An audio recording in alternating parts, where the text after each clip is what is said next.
Acolho em bem lançado parecer que veio às minhas mãos do ministro Ilmar Galvão a alusão a atividades análogas ao serviço de hospedagem em hotel, que, não obstante propicie o fornecimento de bens aos usuários do serviço, permanece a caracterizar a prestação de serviço.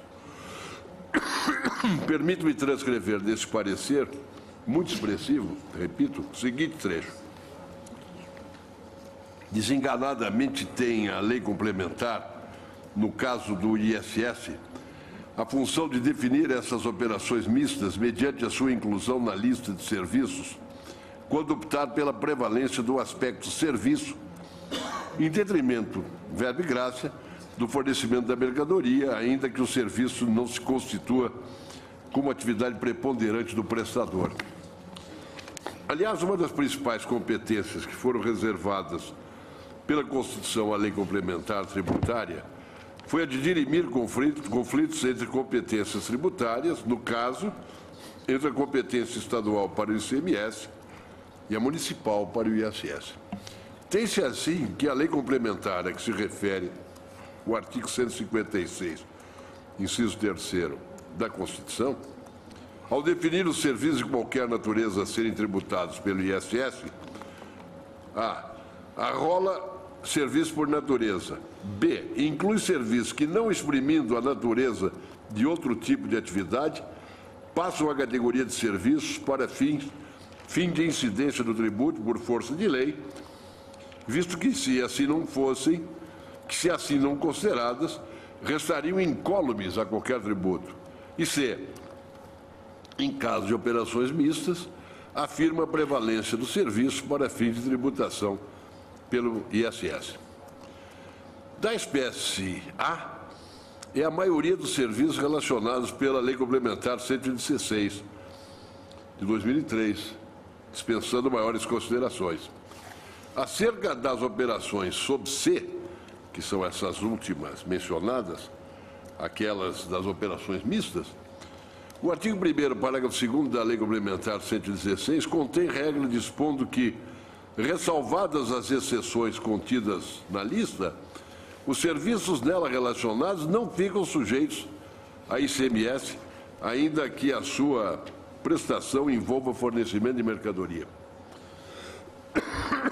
Exemplos dessa espécie são os seguintes: reparação, conservação e reforma de edifícios, estrada, pontes, portos congêneres, detetização, desinfecção, desinsetização, imunização, pulverização congêneres, florestamento, reflorestamento, semeadura, adubação, escoramento, contenção de encostas e serviços congêneros, nucleação e bombardeamento de nuvens, composição gráfica, fotocomposição, clicheria, zincografia, recalchutagem ou regeneração de pneus, colocação de molduras e congêneres, serviço de chaveiros, confecção de carimbos, placas, inclusive funerais,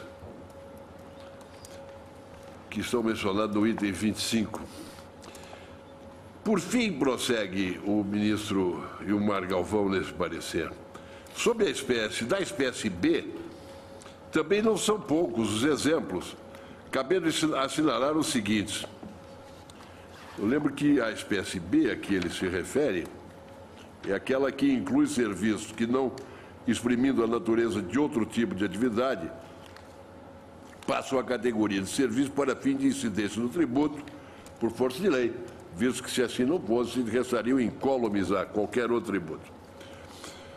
Dessa espécie, ele aponta o seguinte: exploração de salões de festa, centro de convenções, escritórios virtuais, quadras esportivas, estádios, canchas, etc. Locação e sublocação, arrendamento, direito de passagem ou permissão de uso, compartilhamento ou não de ferrovia, rodovia, postes, cabos, dutos e condutos. Seção de andaimes, palcos, coberturas, ginástica, dança, esportes, centros de emagrecimento, spa, hospedagem, guarda e estacionamento de veículos terrestres, bilhares, boliches, diversões eletrônicas, locação e manutenção de cofres particulares, de terminais eletrônicos, custódia em geral, inclusive de títulos e valores, serviço de distribuição e venda de bilhetes e demais, produtos de loteria, serviço de exploração de rodovia mediante cobrança de preço ou pedágio.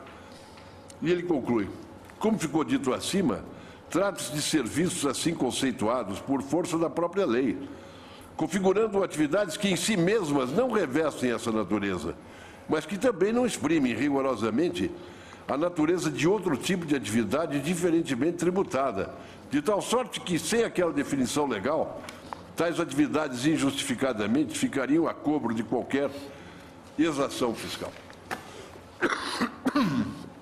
Eu fecho aspas e prossigo dizendo, o chamado leasing financeiro, vale-me ainda da observação que está no parecer do ministro Galvão, irmão Galvão, configura atividade que não se exerce senão mediante prestação de considerável parcela de serviços diversificados, a cargo não apenas dos dirigentes, mas também dos prepostos, auxiliares e empregados da arrendadora. Serviços esses insuscetíveis de ser absorvidos pela subjacente operação de locação de bens, a qual, de sua vez, obviamente, não gera obrigação de dar, mas, ao revés, de pôr a coisa à disposição do locatário e de garantir a este o seu uso pacífico, deveres que mais se assimilam à prestação de serviço do que à circulação de mercadoria ou qualquer outra operação tributável. Em síntese, há serviços, sim, para os efeitos do inciso 3 do artigo 156 da Constituição, que, por serem de qualquer natureza, não consubstanciam típicas obrigações de fazer. Raciocínio adverso a esse conduziria à afirmação de que haveria serviço apenas nas prestações de fazer, nos termos do que define o direito privado. Note-se, contudo, que a afirmação como tal faz tábula rasa da expressão de qualquer natureza, leio entre aspas, afirmada no texto da Constituição. Não me excedo em lembrar que toda atividade de dar consubstancia também um fazer, e há inúmeras atividades de fazer que envolvem um dar.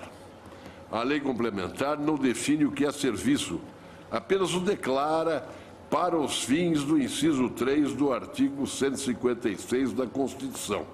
Não o inventa, simplesmente descobre o que é serviço para os efeitos do inciso 3 do artigo 156 da Constituição. No arrendamento mercantil, o leasing financeiro, contrato autônomo que não é contrato misto, o núcleo é o financiamento, não a prestação de dar. E financiamento é serviço, sobre o qual o ISS pode incidir, resultando irrelevante a existência de uma compra nas hipóteses do leasing financeiro e do leaseback. Outro tema, distinto do que nestes autos é debatido, é o atinente à base de cálculo do tributo, que há de corresponder ao preço de serviço prestado. Isso não se discute, contudo, nesses autos. Daí que a questão, senhores ministros, é, na verdade, singela.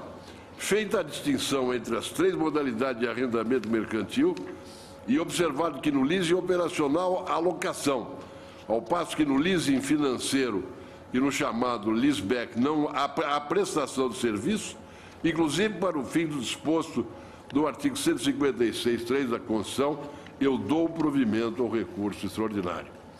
No caso do RS 547.245. No outro, eu nego o provimento. Portanto, ao 547.245, o ministro relator dá provimento ao recurso e no 592.905 nega provimento. Senhor presidente,